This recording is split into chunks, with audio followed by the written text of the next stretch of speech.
Welcome, Raiders fans. Normally, this time of year is pretty quiet for Raiders news, but with the NFL Combine coming up, the rumors are already starting to spread. When you gather 32 general managers and scouts in one place, things start to heat up. And trust me, there's a lot to talk about today. Let's start with Max Crosby. If you've been following the news, you might have heard rumors about him being part of trade talks. Let's clear this up right now. I do not want the Raiders to trade Max Crosby. In fact, no real sources have said the team is actively shopping him. What's actually happening? Crosby's name is coming up in discussions because he's one of the best defensive players in the league. That's what happens when you're a star. Good news for Raiders fans. Reports suggest that the team is working hard to get a contract extension done. Crosby has said multiple times that he loves being a Raider, and insiders believe the team wants to keep him long-term. So, don't panic. Max Crosby isn't going anywhere. All right, that's just the beginning. There's a lot more to break down. Stick around because we've got plenty to discuss. Max Crosby isn't going anywhere, and here's why Max Crosby is a Raider for life. You can see it on his body, literally. He's got it tattooed. He's not out here making big public statements anymore, and honestly, he doesn't need to. He knows how this business works. Right now, he's playing with zero guaranteed money for the future, and that's something the Raiders need to fix. Now, let's clear up the rumors. Just 12 days ago, Dan Graziano reported that Crosby's name would come up in trade talks. But guess what? Now he's saying Max isn't going anywhere. So what changed? Here's what surprised me. When I talked about this earlier, I expected every Raiders fan to agree that keeping Max is the right move. But a good number of people actually said they'd trade him. Why? Some want more draft picks. Others don't like the way he's been speaking in interviews. Whatever the reason, it caught me off guard. So let's settle this right now. Would you trade Max Crosby? Never. He's untouchable. For the right price, maybe. Trade him now. Look, I get it. If a team came in with an insane offer, something like 3 first-round picks, it would be worth considering. That's just how the NFL works. But let's be real. Great pass rushers are rare. And when you've got one of the best in the league, you don't trade him. You build around him. Even Dan Graziano, the same guy who mentioned trade talks, now says the Raiders are working on a long-term deal for Crosby. The team knows his value. He's not just a defensive star, he's the face of the Raiders. So here's the bottom line. Extend him. Lock him in for at least 3 more years. Adjust the guaranteed money so it helps the salary cap now and sets the team up for success later. And if you want to hear my full off-season plan, including how I'd fix the roster, tune in tomorrow at 9 p.m. Eastern, 6 p.m. Pacific. We've got a lot to talk about. Should the Raiders bring back Khalil Mack? Let's talk about it. We all agree, Max Crosby should not be traded. That's clear. But what about adding some power to the defense? What if the Raiders made a move to bring back Khalil Mack? Now, before you say I'm crazy, hear me out. For the right price, I wouldn't hate it. Imagine this. Wilkins up the middle, Max Crosby on one edge, and Khalil Mack on the other. That's a scary defensive lineup. If Malcolm Kuntz asks for too much money, maybe we'd let him walk and go for Mack instead. He's still producing. Someone check how many sacks he had last season because I think it was enough to prove he's still got it. Now, some of you might say, Mack is too old? Maybe. But if we can afford it, why not?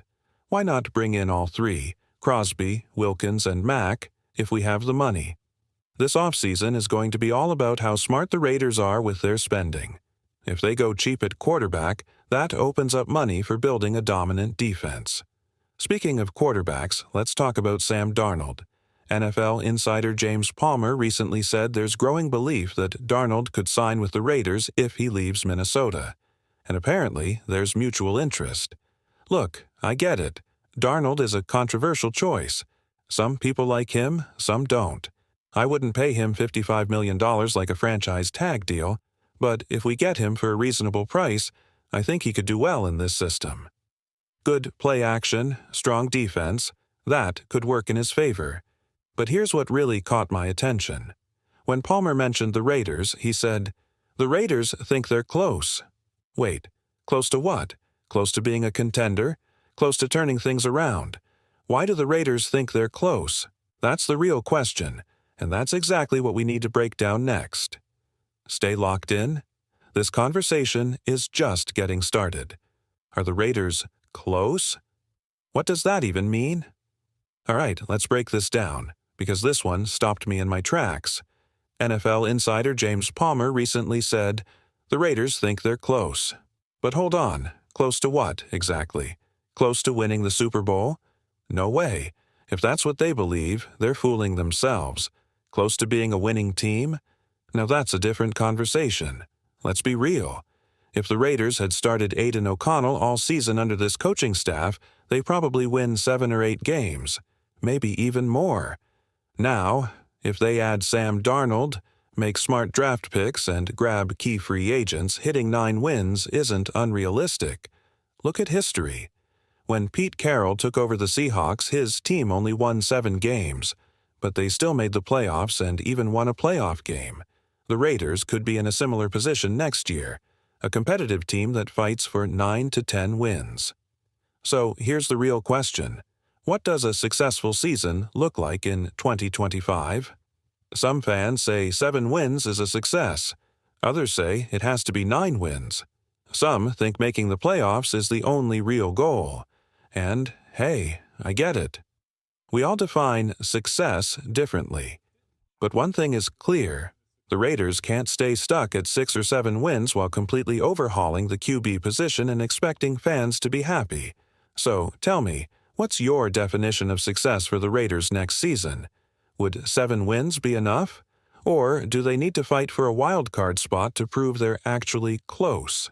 Let's settle this debate. Drop your thoughts in the comments. Is Sam Darnold the answer for the Raiders? Let's get real. All right, let's set the record straight. I don't expect the Raiders to suddenly pull off a Houston Texans-style transformation overnight. But hey, crazier things have happened, right? Now, let's talk about the real debate here. We just ran a poll, and the results were dead even. A perfect 33.3% split between. Just compete, win 9 games. Make the playoffs, that tells you everything. Everyone has a different definition of what it means to be close. For me, 8 to 9 wins is a success. You could maybe convince me of 7, but only if every single game is competitive. The Sam Darnold controversy. Now, let's get to the guy. Everyone has an opinion on Sam Darnold. Would I sign him? Yes. Do I think he's better than people give him credit for? Absolutely. People keep bringing up his 2 bad games at the end of the season. But let's be real. He was sacked 9 times. His right tackle was out most of the year, his offense was missing key players, and suddenly those 2 games erase the fact that he helped his team win 14 games? Come on. But here's where it gets interesting. Everyone used to say, Darnold can't succeed without a strong offensive system. Well, guess what? The Raiders just made Chip Kelly the highest-paid offensive coordinator in the NFL. So that excuse, gone. Darnold only looked good because the Vikings were stacked. Were they really? Their O-line was just okay and missing key guys. T.J. Hawkinson, hurt most of the season. Justin Jefferson, missed time. Jordan Addison, good but not elite yet. Meanwhile, the Vikings themselves might let Darnold go. Not because they don't believe in him, but because they have too many holes to fill. And now you're telling me that with checkmark Chip Kelly running the offense, checkmark, Pete Carroll building a run-heavy defensive-minded team, checkmark $100 million in cap space. Darnold couldn't come in and throw 28 touchdowns? Because if he did, that would be the best Raiders quarterback season since Derek Carr's MVP year in 2016. So I'll ask again, is anything I just said factually incorrect? Because if Darnold comes to Vegas, this could get really interesting.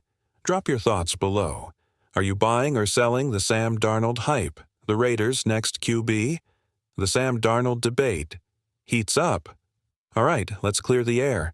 The Vikings are letting Sam Darnold walk, but not because they think he's bad. It's money. They're not about to slap a $53 million franchise tag on him when they have too many holes to fill. But here's the million-dollar question. Was Minnesota always expected to win 14 games? No. When Sam stepped in, people thought 6 wins at best. And yet, he delivered 14. What if the Raiders' power players want him? Look, you can roast me all you want. Call me Four Eyes. Call me crazy. I don't care.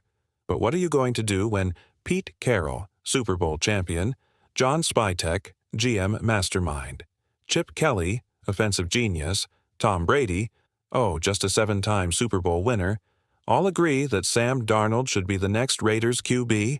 Could Brady work his magic? Maybe Darnold gets a $55 million offer from the Giants. But what if Brady steps in and says, Sam, do you want to lose for $55 million or win for $40 million? That's how winners think. Who's been Sam Darnold's biggest supporter? I'll give you a second. Guess who in sports media has been riding the Sam Darnold train for years? Colin Cowherd. Love him or hate him, he's backed Sam from day one. And during Super Bowl weekend, guess who Cowherd ran into? Chip Kelly. Since that meeting, Cowherd has been saying, the Raiders might not be as bad as you think. Oh, and after that, he tweeted, just ran into Chip Kelly. He's got me fired up about the Raiders' QB situation. Who does Colin Cowherd love? Sam Darnold. The bottom line. Do I know for sure if Sam Darnold will be the Raiders' quarterback? Maybe, maybe not. But here's my prediction. By preseason, a lot more people will be on board. Watch it happen. The Raiders' big decision. 1, move away from competing. All right, let's break it down. The Raiders don't have enough draft picks to land a top QB, so they have 2 options. Trade for J.J. McCarthy or Matthew Stafford, sign Sam Darnold. If I'm being 100% real, I'd rather trade for Stafford than sign Darnold. But here's the thing. There's a lot of smoke around Sam Darnold to the Raiders. Colin Cowherd, who has been Darnold's biggest supporter since day one, just happened to run into Chip Kelly and is suddenly excited about the Raiders' QB situation. Coincidence? Maybe. But if Kelly told Cowherd the Raiders are going after Sam, it all starts making sense. Now, I don't have inside sources. This is just connecting the dots. But if this move happens, don't say I didn't warn you. How close are the Raiders to competing?